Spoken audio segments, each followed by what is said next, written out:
Sure.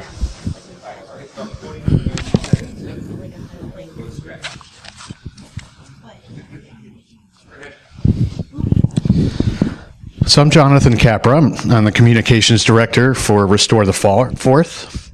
I'm also the host of the Privacy Patriots podcast, as well as a former occupier.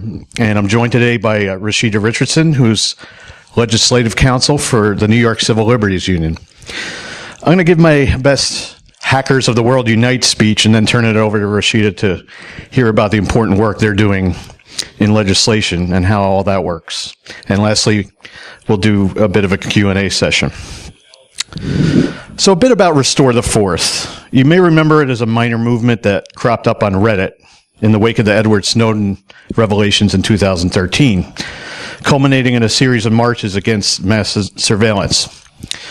We've since reformed as a 501c4 nonprofit. This means that we can do things like lobby and endorse political candidates. So the Fourth obviously refers to the Fourth Amendment of the Constitution, which protects against unreasonable searches and seizures. We feel the language of the Founding Fathers reflected the age they lived in, but that it inherently extends to our current reality where our papers are on our hard drive, our smartphone, or in the cloud. Restore the Fourth's mission is to get law enforcement to rely on individual warrants based on probable cause and penalize them when they don't. We want specific targets, not dragnets. Additionally, we look to promote legislation with a few objectives, limiting the third-party doctrine. Rashida can probably expand on that later, but in short, it allows for less privacy when a third party is handling or storing your information. Improving government transparency, and fortifying end runs around the Fourth Amendment. So my objectives today are to recognize today's audience as a cohesive community, a movement, if you will, and hopefully get all of you to begin regarding yourselves that way. We want to get you to realize the growing influence that you have and encourage you to get active and involved in public policy. So who's in this community? Once upon a time, we could simply call it the hacker community. But nowadays, it's more than just that.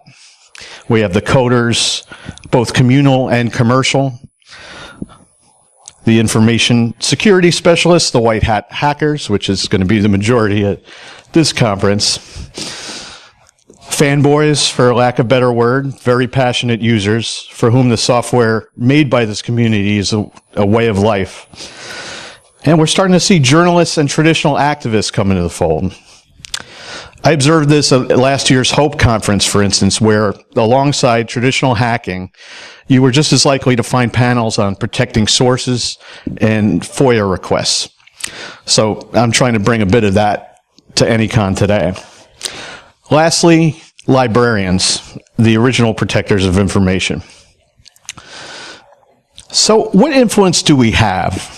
I'd say we're on the cusp of being the major force directing the course of society. First, the technologies we've developed have already resulted in a huge culture shift. All we have to think about is the effect of the internet, email, and social media have had on society. But we're starting to see our direct influence on governments. If we look at Anonymous or WikiLeaks or even just notable software projects such as Tor and Signal, we're starting to see our direct influence on government. And this is with very tangible results. We're affecting elections, we're providing transparency, and even directly protecting people's rights with the solutions we provide. You may know the old adage, who watches the watchers. Traditional journalists have typically had that role, but I contend that because of the new economy and a rise in partisanship, that's diminished quite a bit.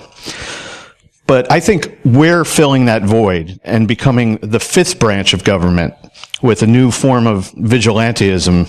For better or worse, the result is often unvetted, unedited, and open to manipulation. But I believe that our attempts at transparency are doing more good than harm, and I feel we'll continue to evolve and refine this new role and responsibility.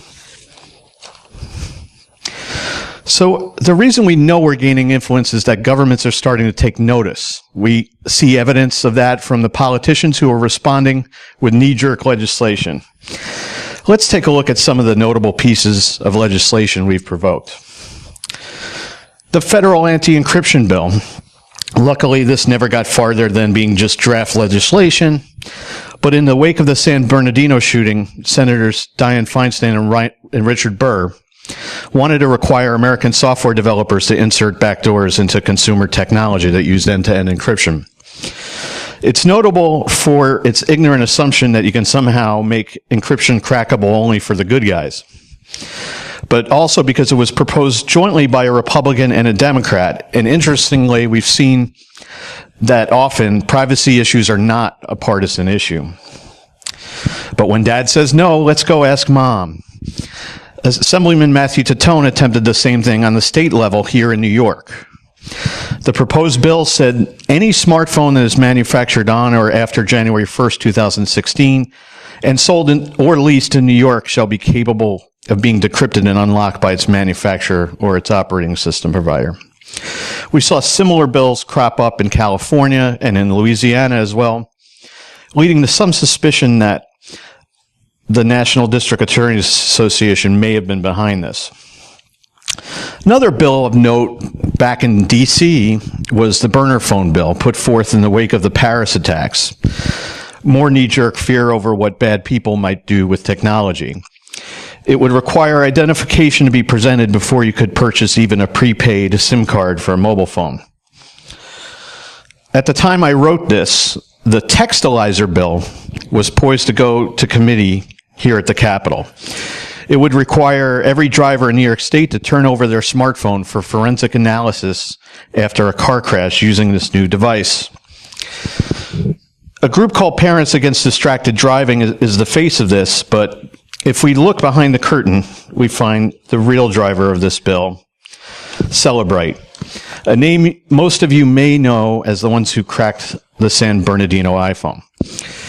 This is just one example of what I call a whole parallel, bizarro sector of the tech industry that's seeking new and inventive ways for government to encroach on our rights. So furthermore, another instance where we see government responding to our influence are demands from law enforcement agencies. FBI Director James Comey came just short of demanding backdoors be added to the encryption software, coining the phrase "going dark" when speaking before Congress. There was, of course, the FBI court order against Apple to unlock the San Bernardino shooter's phone. We know this really meant writing flawed firmware, effectively malware, for their own product, so of course they balked. For better or worse, the Israeli firm Celebrite ultimately offered to hack into it, closing the dispute. Lastly, Cyrus Vance Jr., the district attorney in Manhattan, followed suit when he complained he had 423 locked iPhones related to open investigations. He also called for limits on end-to-end encryption. Another reaction to our influence comes in the form of internet censorship.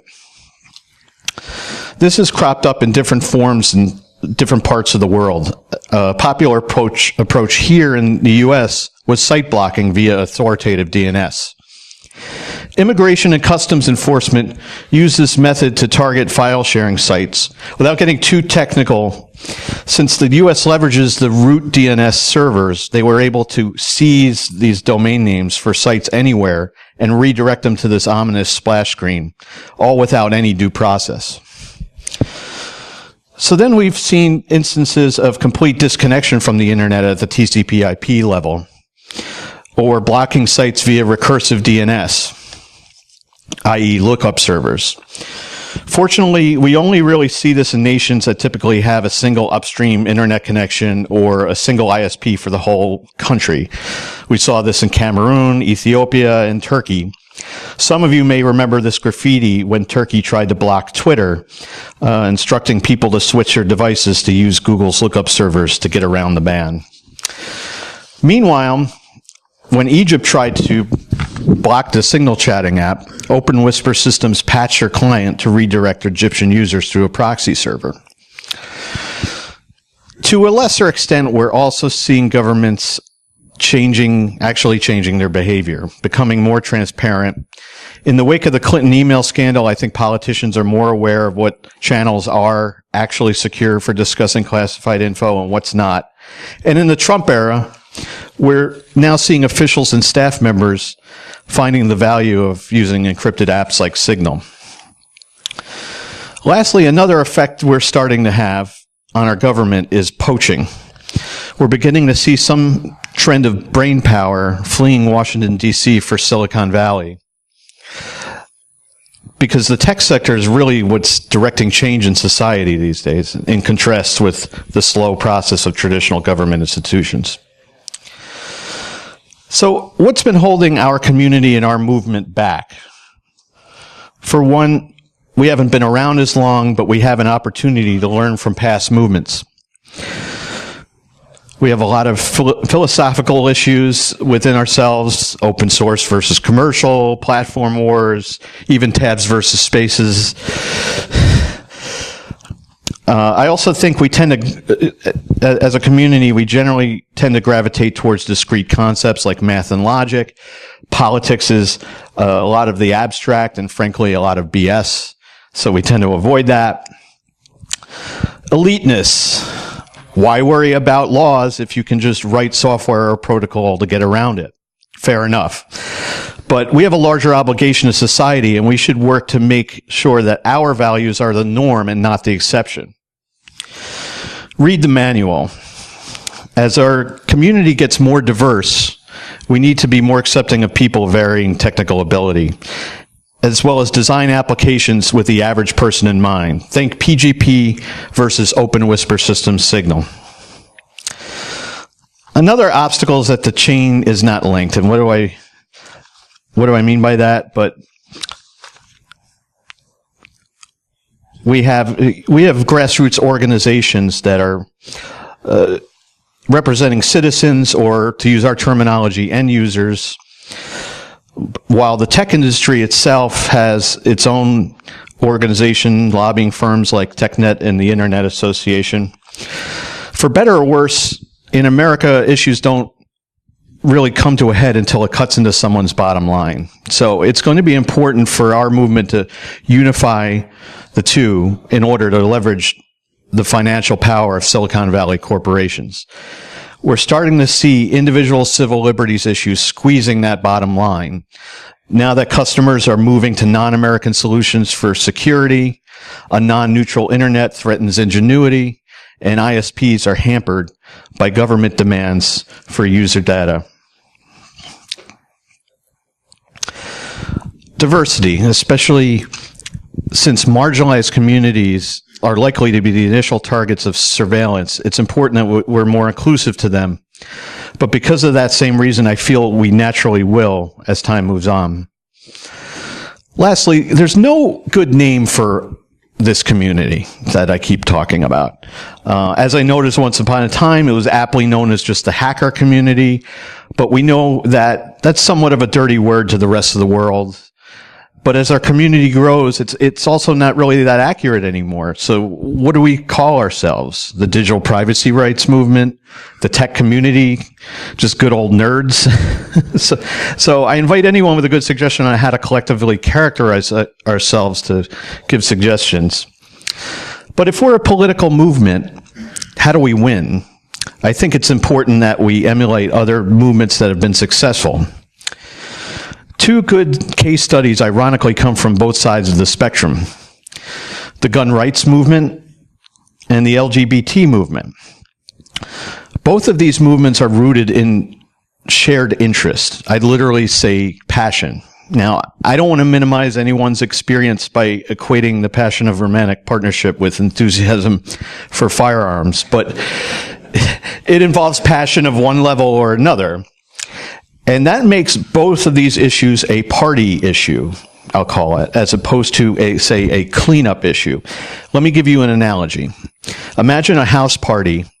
Now picture inviting people to the party versus inviting people to volunteer for the cleanup the next morning. At which one are you going to attract more people? Both gun rights and gay rights are political issues, but they revolve also around fun activities and culture, gun shows, or pride parades. Either one revolves around socializing and fraternization. When you attend a rally for either of these issues, you're likely to be attending an event that has a fun element. When you can combine political issues with social activity, you can get more followers. To contrast, no one is really passionate about, say, healthcare. People worry about healthcare plenty, but they don't get inherently excited about it. There's no healthcare culture. That's a cleanup issue. We have the advantage of our issue being a party issue. We can get together to rally for our rights while doing fun stuff at the same time, which is what I'd say we're doing now. Lastly, both of these successful movements are great examples of strong minorities. Despite being smaller interest groups, they managed to leverage their issues into political prominence. So let's first take a look at what made the gun rights movement successful. And by successful, I want you to think about this. To use the San Bernardino mass shooting as an example, we're now living in a reality where the devices the shooters used to communicate were under more scrutiny than the devices they actually used to commit the killings. Even if you're an ardent Second Amendment supporter, you have to concede that's pretty backward. I think it should be one of our community's foremost goals to at least reach parity for privacy rights. So by this example, the gun rights movement managed to create a third rail issue that can make or break a political career, because a politician can lose the support of this entire block of single-issue voters. Another important aspect of the gun rights movement is that we see with shared interests come shared values. Gun enthusiasts are interested in sport shooting and hunting, but within that community, we're likely to see people who are by and large conservative, religious, patriotic, from rural areas, and have a strong sense of self-sufficiency. But I want to suggest that we can find similar correlations in our community. If there's one thing that you take away from my talk today, it's this idea that shared interest equals shared values. Our interests are hacking, making, software development, and use, but what do we value? I would say privacy, an open internet, some degree of information sharing, but also a tendency towards rational thinking and logic. And I'd venture to say that we're more likely to be atheists and agnostics. Whatever we decide they are, we've got to start defending our values.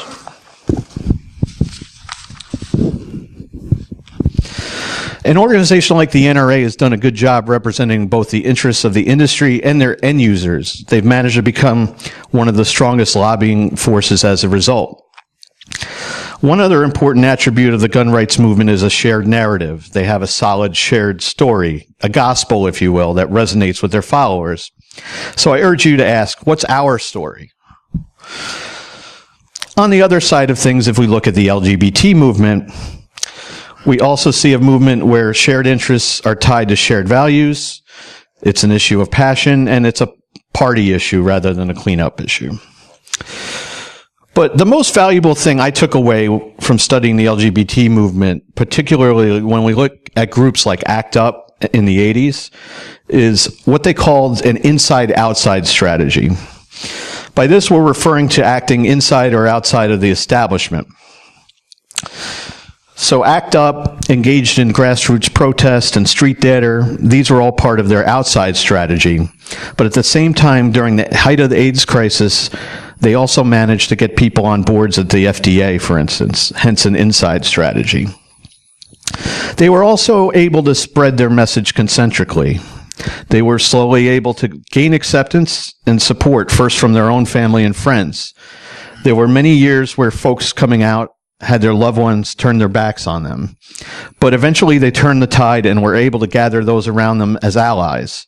From there, they eventually built critical mass to change public opinion and put pressure on politicians.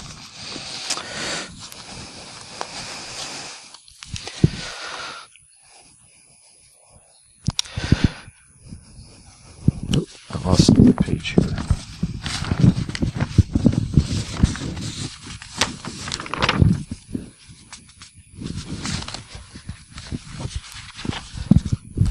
So I want to talk a bit more about inside-outside strategy. One thing I learned from being part of the Occupy movement was, I think this is one of their mistakes.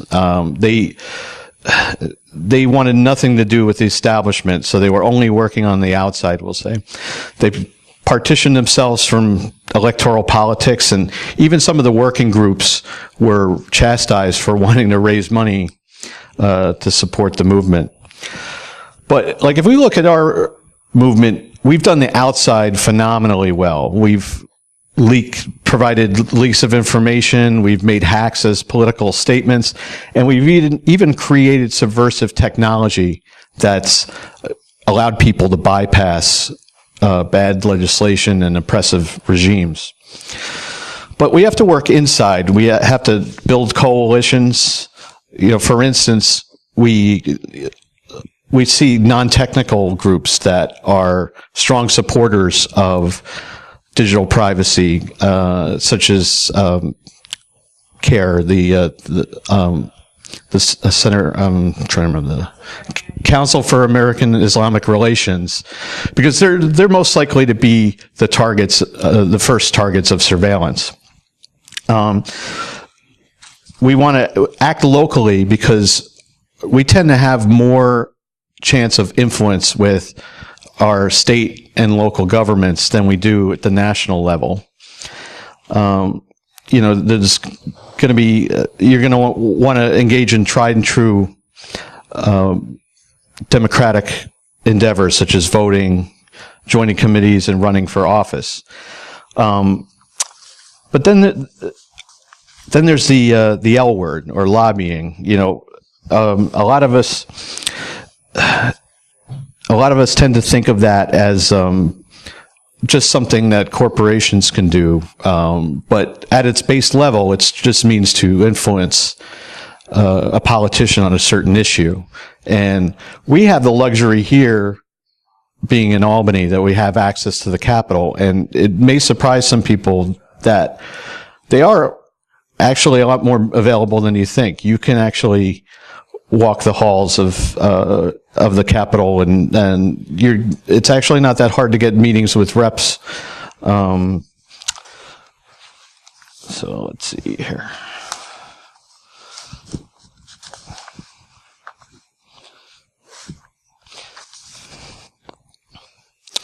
So I want to give you some examples of the power of acting locally. On the state level, the Electronic Communications Privacy Act was a huge success in California. I won't steal Rashida's thunder with this, but basically it limited law enforcement's access to user data from service providers without targeted warrants, and we're hoping to replicate it here in New York. Currently in play in California now is SB 21, which would require strict authorization procedures, policy formation, and government review of any surveillance equipment currently in use or to be purchased by law enforcement, such as license plate readers, stingrays, or officer-worn body cameras. On the municipal level, a recent ordinance of note was the Providence Community Safety Act in Rhode Island. While it's a broader police reform bill, it included key privacy and surveillance provisions, such as police camera policies, protection for citizen video recording of police, and bans on targeting individuals or activist groups for surveillance without reasonable suspicion or criminal activity or a warrant. But the holy grail, in my mind, of local action is the Santa Clara Domain Awareness Center privacy policy.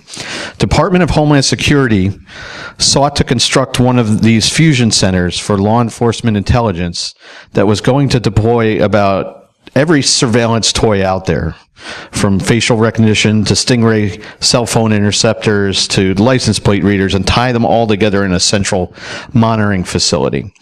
The residents of Oakland were able to come together and get their city council to effectively block this DHS operation in their city. But none of these would have come together without the combined support of various stakeholder groups.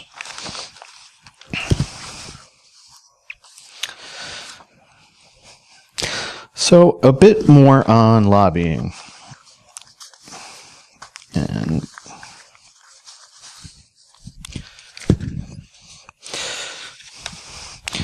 So, like I said, when we typically think about lobbying, we're talking about commercial special interest groups who hire people to conduct these meetings and interactions. But at its base level, as I said, it's something that anyone can do, at least at the state level. Lobbying simply means to seek and influence a politician or public official on an issue. With our proximity to capital, like I said, we have that luxury of physical access. But there are already industry representation organizations that are doing this kind of typical lobbying. TechNet and the Internet Association are two of these kinds of firms, and they've been lending their support to privacy and open internet issues in recent times. And with that, I'm going to attempt to show you a brief video about the Internet Association before I turn things over to my colleague, Rashida. Let's see if I can do.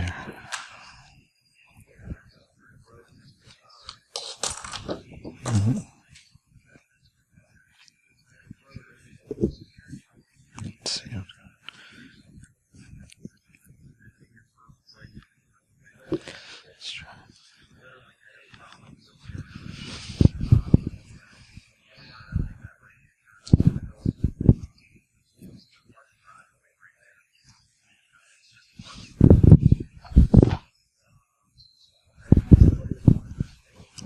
In order to protect a free and innovative internet, some of the most recognized internet companies in the world have joined forces to create the Internet Association.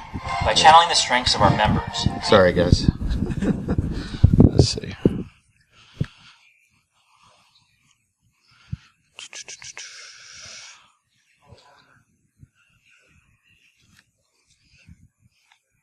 In order to protect a free and innovative internet, some of the most recognized internet companies in the world have joined forces to create the Internet Association. By channeling the strengths of our members, the Internet Association will help educate legislators, regulators, and media one more time about protecting internet freedom, fostering innovation and economic growth, and empowering you, the online community. We all have a stake in a free, open, innovative internet. Wherever you are on the web, we hope you'll join the discussion.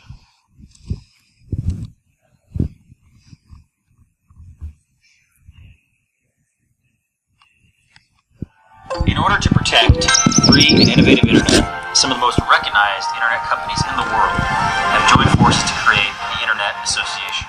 By channeling the strengths of our members, the Internet Association will help educate legislators, regulators, and the media about protecting internet freedom, fostering innovation and economic growth, and empowering you, the online community. We all have a stake in a free, open, innovative internet.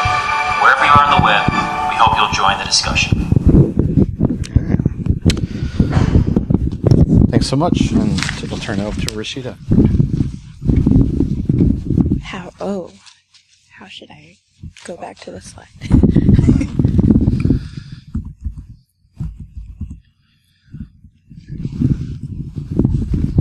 Hi, so my name's Rashida. Oh, it's not on the screen. No. Sorry.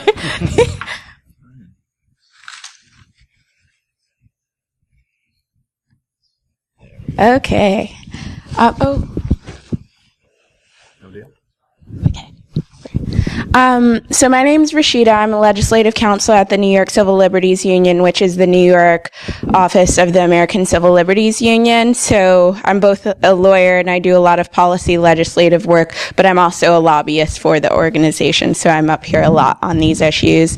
I wanted to highlight some of the work that we're doing this year that's relevant to the unnamed community of this room. And then give you some background on how things work up here, because New York has one of the most corrupt governments, but I'll get into that in the next slide. To stress why it's helpful to act. So the New York Electronic Communications Privacy Act is similar to what Jonathan just mentioned, passed in California and also Connecticut last year, and it would require law enforcement to get a warrant before accessing your digital data. So it's kind of twofold, and it's making our state law consistent where current Supreme Court jurisprudence is. So currently, if you were to walk out this building and get stopped and the cops took your phone, they would have to get a warrant to physically access your phone. But if they wanted to not have to do that, they could go to the provider and ask for the same information without a warrant. Most often, they're using lower court orders or subpoenas, which have a much lower legal threshold for them to meet. So for a warrant, you need probable cause to show that the evidence that you're looking for may connect that person to the crime. Whereas for a subpoena, you can just say, I'm investigating something, and that's it, and get access to your information. And it also has a lot of other provisions meant to protect the loopholes that have been created by the federal law, the Electronic Communications Privacy Act, which was written in 1986. So it doesn't really reflect how we use technology today. And because of that, law enforcement is able to get easy access to your information because they're relying on laws that don't reflect our current society. Next is a more recent bill that came up. It's an Internet Service Provider Privacy Bill, and that was introduced as a reaction to the recent congressional repeal of the FCC privacy rule, which would have required internet service providers to at least give you notice and let you know what information is being collected. And when it came to sensitive information like your health records or financial data, they had to get written consent. So this bill is seeking to try to install some of those privacy protections for internet service providers that have franchise agreements within New York State. It's an effort that's happening around the country, and it's kind of a race against the clock as some states' legislative sessions have ended. Our legislative session is ending next week, so it's a really big push to make something happen on the state level because nothing's happening in Congress. And in fact, they've already introduced another bill which would roll back things from its current state. So the repeal that happened back in March and April ended an FCC privacy rule that looked like it was going to be the biggest privacy protection we had, but it also prohibited the FCC from promulgating any regulation similar to that. So it's really either it's a fix that has to happen on the federal level, which is likely not to happen, or it needs to happen on the state level. And then the other piece about the federal legislation that was recently introduced is that it's meant to undo some of these state efforts. So this is kind of a precarious situation that we're working to get done. Next is the Surveillance Technology and Transparency and Oversight. That's actually a New York City bill that was introduced, and that is similar to some of the efforts that Jonathan mentioned have been happening in California, and specifically, it would require the NYPD to release surveillance impact and use statements for any surveillance technology they acquire, and that definition is pretty broad, so it could include facial recognition software and things that are being developed and we don't even know about, and then other things that we've litigated about. So now you know about like Stingray's automatic license plate readers, or my favorite X-ray vans, which use ionizing radiation to see into buildings and cars. So that bill would require them to release these reports and would give the public a chance to comment and the city council a chance to review. And it's really helpful because currently the NYPD kind of uses loopholes through the local procurement process. So often they're acquiring these technologies either through the NYPD Foundation, which is an outside group and funding to buy technology, through federal grants, or through other means. So a lot of the times we don't actually know what is being acquired until we sue. So the next is Textilizer, which I won't get into, but that's been a reoccurring issue in New York, which has been pushed by both nonprofit and Celebrate, who, in addition to cracking the San Bernardino phone, is also notorious for creating law enforcement forensics software. So this is just their lane, and it's another way to push into technology that they use. And then some of our other work are just surveillance technology specific bills, and this is both offensive and defensive. So sometimes it is a bill that we work on, like there was a Stingray bill that would require law enforcement to get a warrant before using a Stingray. And then there's tons of bills that are introduced that we then have to be defensive. So one that always comes up is like a drone bill that says you can't fly a drone within 1,000 feet of a correction facility, which sounds okay, but if you actually look at what 1,000 feet around a correctional facility is, it includes a lot of people's backyards and private businesses, and there are First Amendment and other interests that one may have in using the drone, so that would inhibit it. Now to explain how corrupt our government is. So, the Schoolhouse Rock piece of how a bill becomes a law is accurate, but Albany is a little bit more complicated because if you don't pay attention to the news, we do have a lot of corruption. Just last year, the head of both chambers were convicted of, different things, but corruption in general. And also it's just a lot of dysfunction that makes it very hard for things to get done. So I'll explain how, the houses are broken down and then how bills actually become a law or don't become laws in New York State. So we have a bicameral system. So that means two houses, just like Congress. The Assembly, similar to the House of Representatives, has historically been a democratically run chambers, and it has over 100 members. The Senate is very complicated. So technically, the Democrats have a numerical majority within the state Senate, but because of what I'm about to explain, the Republicans actually control the House. So there's 31 Republicans, and they are technically the leaders in the in the Senate. And then the Democrats are in a lot of dysfunction. So we have traditional Democrats, there's 24 of them. And then you have the Independent Democratic Conference, which is a group of de facto Democrats that are, they're voted in under the D, but they caucus with the Republicans and often vote with them.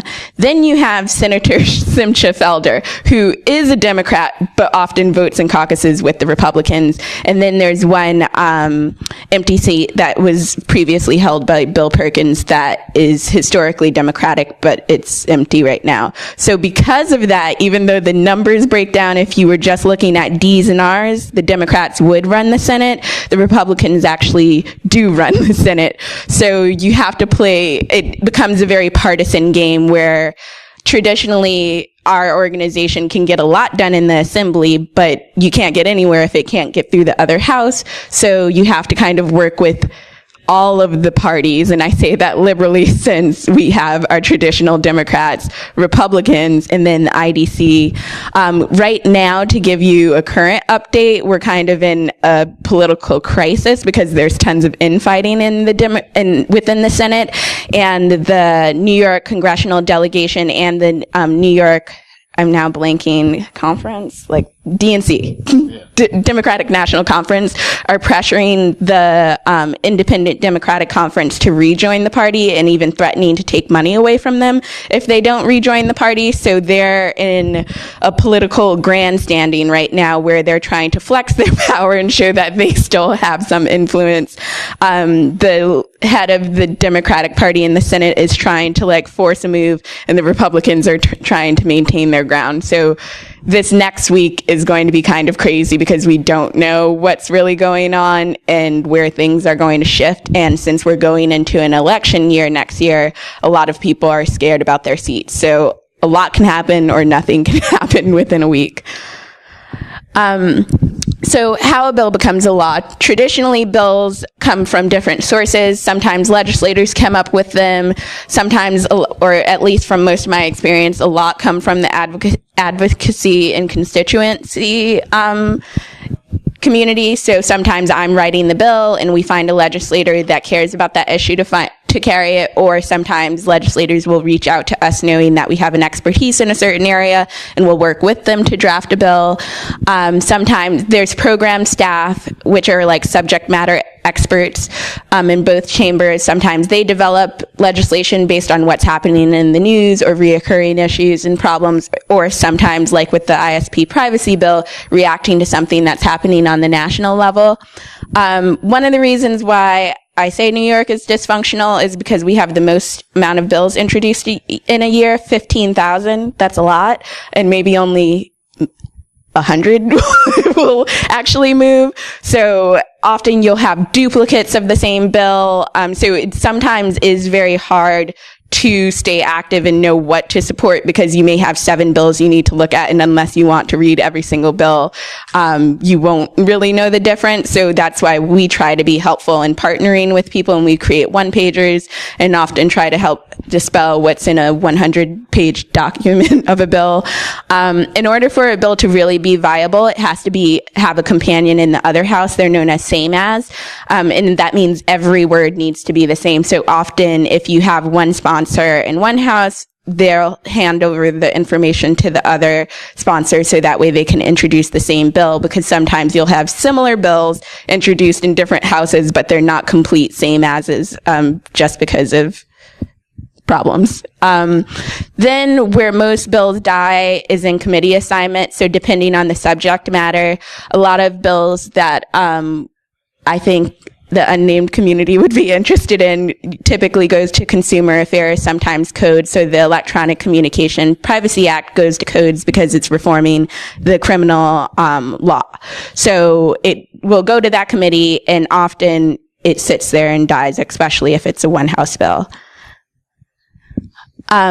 If you're lucky, it will get a hearing and go up for a vote, and then it will be voted out from that committee. Some bills have to go through multiple committees, so it will move along from each committee, and then all bills, the final resting place typically is the Rules Committee, and then it's up to the leader of whichever house it's in to decide whether the bill will go from the Rules Committee to a floor vote. And often that's another politically tricky area, because sometimes you can have enough support for a bill, but then either the president of the Senate doesn't want it to go to a vote. So even though you know it could pass, it won't go to a vote and it will sit there.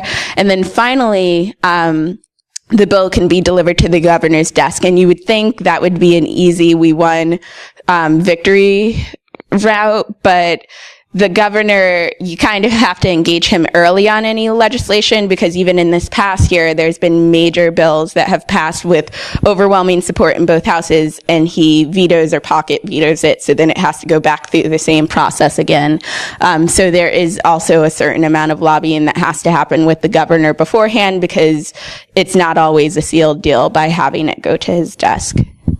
And we're done. All right. Well, with that, I'd like to thank you for joining us, and thank Rashida for coming and explaining all that.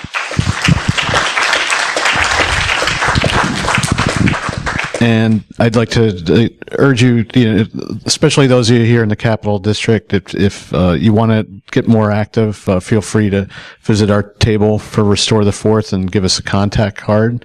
And it probably doesn't hurt to recommend that you contact your state reps and tell them to support the ECPA, because we want to get that pushed through. And with that, with a few minutes that we have, and I'll get to questions, but I also just want to give a shout out to the Electronic Frontier Foundation, who couldn't be here today, but they just want to note their grassroots wing, the Electronic Frontier Alliance, which you can find out more about at that website. And with that, anybody have any questions? Yes. Rashida, you mentioned a law enforcement tool that uses X-rays to surveil. So that's actually a health risk. Mm-hmm. Could you expand and give a little more detail about that? Yeah, so X-ray vans, also known as Z backscatters, were a form of technology that it came from the warfields. It literally came from Afghanistan, where they used it to search for roadside bombs. And now, and most often, I think they're coming through federal grants is how local law enforcement is getting it, but the NYPD has it, and they've used it on New York City streets. It does have ionizing radiation, which is a major public health risk, and to explain what it does, it can mutate DNA, it can increase radiation, and therefore increase your risk of cancer. And this specific type of technology used to be used in airports, but both the US TSA and the European Union has banned the use of this type of radiation because of the public health harms, and the manufacturer who creates the vans said that the vans expose bystanders to a 40% higher dose than the airport equipment did.